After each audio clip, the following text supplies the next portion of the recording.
जय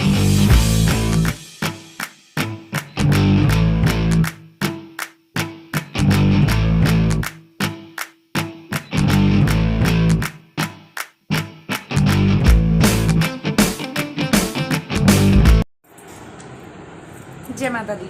आज माँ की लाडली बेटी चैनल पे एक वीडियो बना रही हूँ। यूजुअली वीडियो चल रही थी बट इस तरह की नॉलेजेबल वीडियो जो है वो मैं लाइव में ही बता रही थी क्योंकि मेरे पास टाइम का बहुत ज़्यादा अभाव था।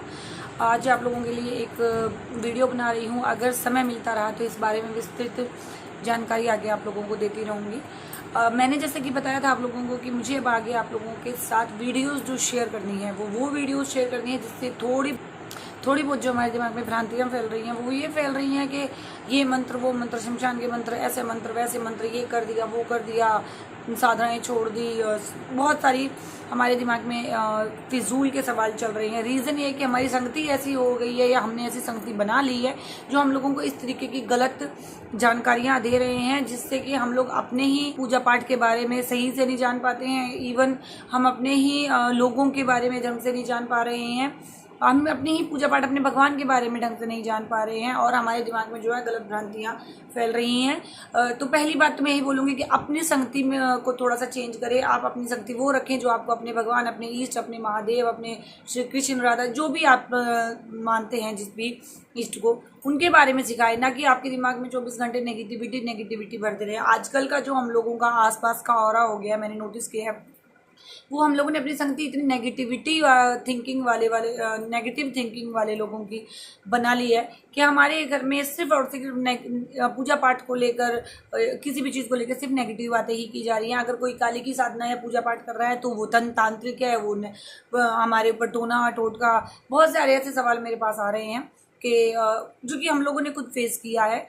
जो नॉर्मल पूजा पाठ, अगर हमने थोड़ी सी दिया बत्ती से ज़्यादा पूजा पाठ कर ली, थोड़ा सा हमारी टाइमिंग ऊपर नीचे हो गए, तो लोग बोलेंगे भाई ये तो जो तांत्रिक हैं, जादू टोना करते हैं, इनके यहाँ मत जाओ, ये मत करो, वो मत करो। तो इस तरीके की चीज़ों को लेकर के जो भ्रांतियाँ फैल गई है, मेरी तरफ से मैं कोशिश करूँगी कि मैं उनको क्लियर कर सकूँ और थोड़ी सी आपको जानकारी दे सकूँ।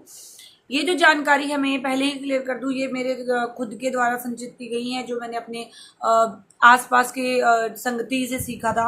जो जिन महापुरुषों के मैं संगत में आई, जिन लोगों के साथ मैं उठी बैठी, उन लोगों से मैंने ये सीखा। ज़्यादातर नॉलेज जो है वो मैंने किताबों से ली, पढ़ के अपनी नॉलेज बढ़ाई मैंने। मेरे महादेव, महादेवी, पार्वती, गोरा, जो भी आप जिसको भी ले लें, मेरे ईष्ट से मुझे मिली हैं, जो कि आगे भी मिलती जा रही हैं। और बाकी का ज्ञान जो है मैं वो किताबों से संचित करती हूँ। मैंने इसमें नोट डाउन कर लिया ताकि मैं जो अपने पॉइंट्स है आप लोगों के साथ ढंग से क्लियर कर सकूँ। अभी जो आजकल की प्रॉब्लम चल रही है वो ये चल रही है कि आजकल के जो लोग हैं वो पूजा पाठ से रिलेटेड कुछ नहीं सीखना चाहते। वो क्या करना चाहते हैं, उन्हें बस मंत्र चाहिए, उन्हें सिर्फ साधनाएं चाहिए। मंत्र और साधनाओं के पीछे इस तरीके से पागल हो चुका है इंसान कि किसी का भला कोई नहीं करना चाहता। ये सब जानते हैं, सबको अपना भला करना है या दूसरे का बुरा करना है। ये दो मेजर पॉइंट जो है आजकल को मेरे पास जो भी लोग आए या संगत आ रही हैं, उनको ऑब्जर्व करके जो मुझे पता लग रहा है वो ये पता लग रहा है कि या तो दूसरे का नुकसान करना है या सिर्फ अपना भला करना है। तो किसी को पूजा पाठ से कोई लेना देना नहीं है। आजकल जो है वो सबको सिर्फ मंत्र और साधनाएं चाहिए। वो मंत्र उनको कहीं से मिले, उन्हें कोई फर्क नहीं पड़ता। आजकल लोग पता नहीं कैसी कैसी सर्चेस मार मार के उल्टे सीधे मंत्र कर रहे हैं, जो कि मेरे पास आते हैं कि माँ हमने यहाँ से इस साइड से निकाला, वो कर लिया, वहां से किया, वो कर लिया, और इसके बाद मेरे घर में ये हो रहा है, वो हो रहा है, जिंदे मुर्दे खड़े नजर आ रहे हैं, साक्षात खड़ी चीजें नजर आ रही हैं।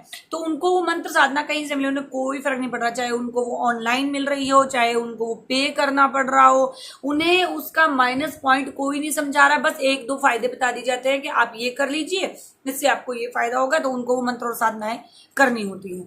दूसरी बात,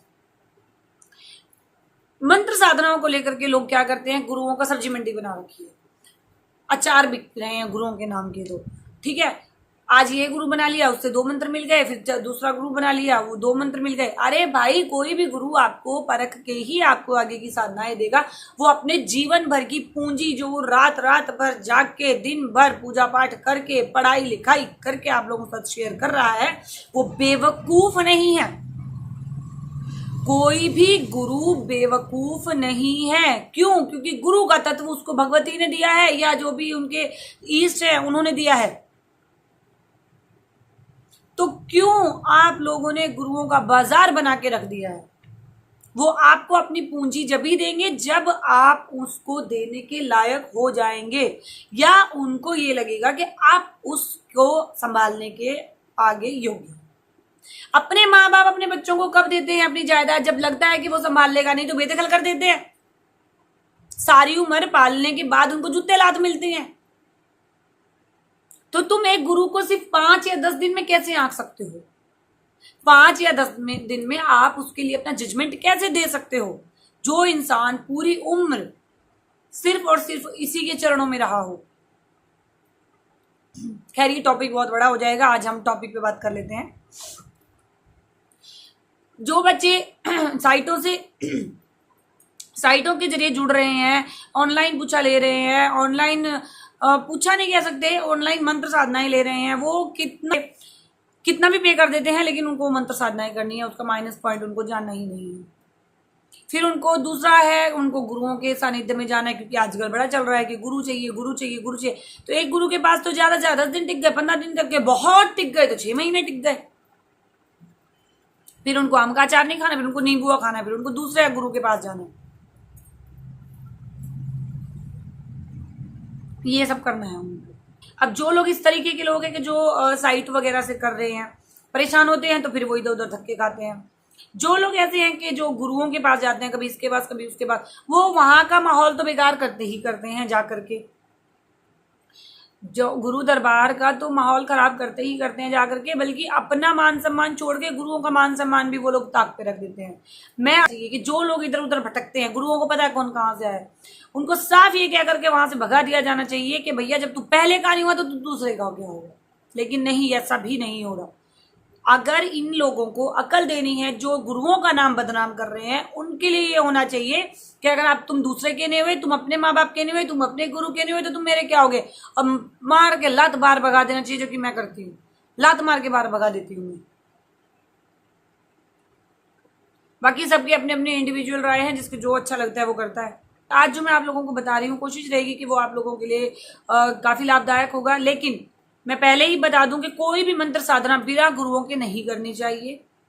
लोग मंत्रों के पीछे पड़े हुए, लोगों को पता ही नहीं मंत्र क्या होते हैं, कितने प्रकार के होते हैं, क्यों करने चाहिए, किस लिए करने चाहिए, कुछ नहीं पता। बस होड़ लगी पड़ी है, भेड़ चालू हुई पड़ी है कि उनको मंत्र मंत्र मंत्र साधना साधना साधना, ये मंत्र इतने लाख इतने, ये वो करने ही करने। कोई भी जो मंत्र है वो बिना गुरुओं के नहीं करना, चाहे वो कोई भी मंत्र हो। अब आजकल जो है वो मंत्रों के बारे में पूरा ज्ञान तो कहीं नहीं मिलता, बिल्कुल भी नहीं मिलता। होता क्या है कि एक के पास गए तो थोड़ा सा ज्ञान वहां से ले लिया, थोड़ा सा ज्ञान वहां से ले लिया, थोड़ा सा ज्ञान वहां से ले लिया, भानुमति का कुंभा जोड़ा और भैया लग गए। अपना तो सर्वनाश कर ही कर रहे हैं, दूसरों का भी सर्वनाश कर रहे हैं। लग गए बंटाधार करने में, दूसरों का भी और खुद का भी।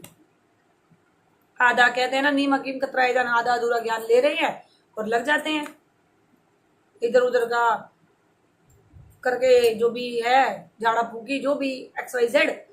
और अपना तो छोड़ो भाई, दूसरों, अपना सुधर नहीं रहा, दूसरों का सुधारने चले जाए, इसको कहते हैं आधा अधूरा ज्ञान। आजकल हो रहा है कि जो ये मंत्र है उनको अपने फायदे के लिए कोई यूज नहीं कर रहा, कर रहे हैं दूसरों के नुकसान के लिए यूज। चलिए अभी मैं आपको बताती हूँ जितना मुझे ज्ञान है, या जितना मैं अपना ज्ञान अर्जित करती रहती हूँ, जैसे जैसे मुझे समय मिलता है। वैसे तो मैं सब भूल जाती हूँ, फिर भी जब इसकी इच्छा होती है मुझे याद दिला देती है। ये जो हमारी साधनाएं हैं, जो हमारे मंत्र वगैरह हैं, जो कि अचूक और असाध्य होती थी, वो तो अब खैर खत्म ही हो चुकी है। क्यों? क्योंकि साधक, आपने एक चीज नोटिस की होगी कि साधक जो अपना पूजा पाठ, अपनी साधनाएं, ये सब अपने तक ही रखता है, गुप्त रखता है। रीजन ये कि लोग उसका गलत फायदा उठाते हैं। भावनाओं में बह करके जो एक साधक है वो दूसरे को सिखा देता है, लेकिन वो जो सामने वाला है वो उसका सिर्फ और सिर्फ अपने फायदे के लिए, दूसरों के नुकसान के लिए यूज करता है। इसीलिए असाध्य साधनाएं तो अब धीरे धीरे जो है बिल्कुल ही लुप्त हो रही हैं। उनको बिल्कुल ही साधक किसी के साथ शेयर नहीं करना चाहते। वो साधक भी अब बहुत कम है जो इस तरीके की साधनाएं किया करते थे। जो साधक आज भी मौजूद हैं इन्हीं साधनाओं की जानकारी वाले या इन्हीं साधनाओं को लेकर आगे चलने वाले, उनको आजकल के जो मूढ़ अज्ञानी बेवकूफ लोग हैं उनको जीने नहीं देते।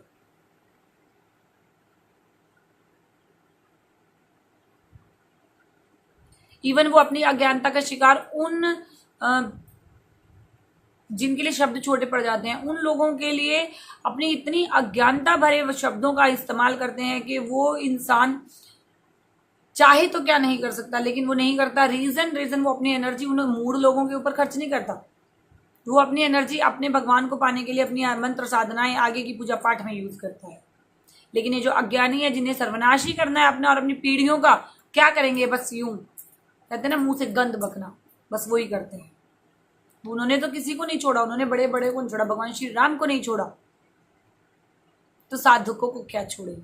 साधकों को तो टोने टोटके वाले बता दिया जाता है, साधकों को तो तांत्रिक बता दिया जाता है। तांत्रिक भी क्या होते हैं बताऊंगी। अगर रियल तांत्रिक के बारे में पता लग गया ना, भूल जाओगे।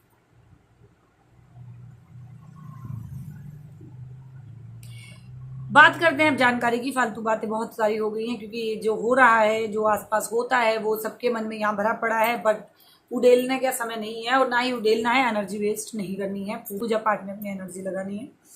अब ये क्या है कि सबसे पहले बात कर लेते हैं हम मंत्र। तो बाबू, मंत्र एक अकेला नहीं है। तंत्र, मंत्र और यंत्र, ये तीन बहुत ही बड़ी शक्तियां हैं।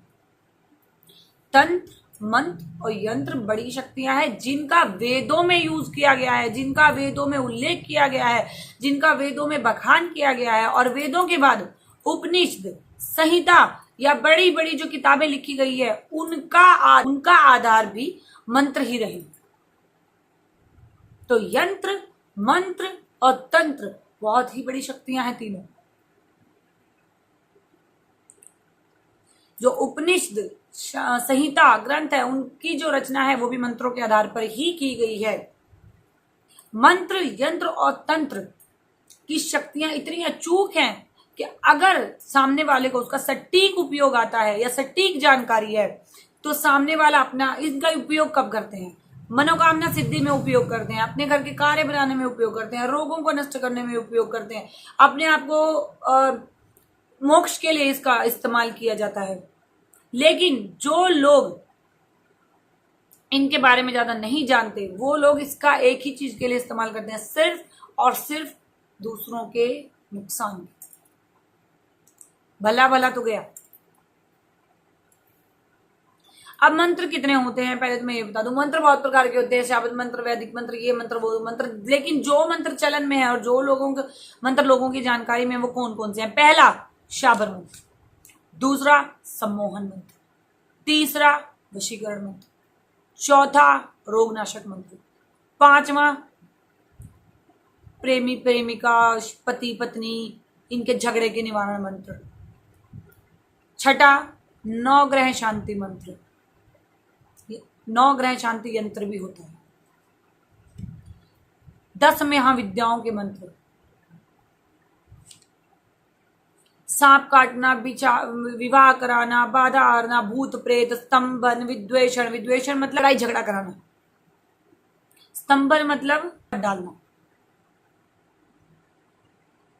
भूत प्रेत हटाना, जिन बाधाएं, बहुत तरीके के मंत्र हैं, बहुत ही तरीके के। बेताल साधना, उपद्रव साधना। उपद्रव का मतलब होता है हानिकारक, किसी को हानि पहुंचाना। रोग ठीक करना, गर्भ की रक्षा करना, पुत्र प्राप्ति, आत्मरक्षा, बेताल साधना, आकर्षण, सम्मोहन, वशीकरण, बहुत सारे मंत्र हैं। किंतु ये भी मंत्र किसी और चीज के अंदर आते हैं। लेकिन लोगों को क्या करना है कि इनके बारे में सिर्फ गलत ही गलत इनका फायदा उठाना है, कुछ इनके लिए अच्छा करना नहीं है, और जो अच्छा करना चाहते हैं उनको जीने देना नहीं है।